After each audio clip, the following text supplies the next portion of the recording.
La femme et son ami sont entrés accidentellement dans une émission de télévision et elles ont épousé les deux frères riches. Le frère aîné était très contrôlant. Le frère cadet a épousé l'ami seulement comme substitut. Il a dit à l'ami de connaître sa place. La femme était sur le point de rire de son ami, mais l'homme a vu une petite coupure sur le doigt de la femme. Alors il l'a immédiatement emmené à l'hôpital pour un traitement. L'homme a averti le médecin: si vous ne pouvez pas guérir ma femme, vous êtes fini. La femme s'est sentie très embarrassée après avoir entendu cela. L'ami se moquait d'elle sur le côté. Le lendemain, elles sont allées faire du shopping au centre commercial, mais l'homme n'arrêtait pas de l'appeler. La femme sentait que son contrôle était trop fort. L'ami lui a donné une suggestion. Pendant que l'homme négociait un accord, la femme l'appelait aussi sans cesse pour le déranger. Le partenaire commercial s'est mis en colère et est parti. L'homme n'avait pas d'autre choix que de l'appeler et de dire: chérie, va te coucher tôt.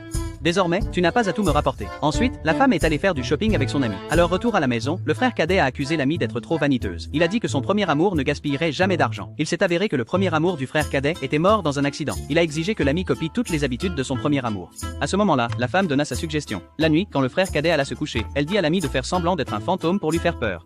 Bientôt, le frère cadet s'évanouit de peur. Le lendemain, quand il s'est réveillé, l'ami a dit qu'elle allait se changer en vêtements de son premier amour. Le frère cadet l'a rapidement arrêté et lui a dit d'être simplement elle-même à l'avenir, jusqu'au jour où la belle-mère est venue rendre visite à ses belles-filles. Le frère cadet a dit qu'ils étaient harcelés tous les jours. La femme a dit à son ami: dans la prochaine intrigue, la belle-mère nous donnera de l'argent pour partir. Et en effet, la belle-mère a sorti un gros chèque et a dit que c'était leur argent de poche pour le mois. L'ami demanda, confuse: vous ne voulez pas que nous quittions cette maison? La belle-mère leur dit rapidement: enfin, quelqu'un peut discipliner mes fils. Vous ne pouvez absolument pas partir. Il s'avéra qu'elle ne supportait pas non plus les humeurs de ses deux fils. La femme dit que la belle-mère avait souffert toutes ces années. Puis les trois femmes formèrent une alliance. Elles décidèrent de discipliner ensemble les deux frères riches.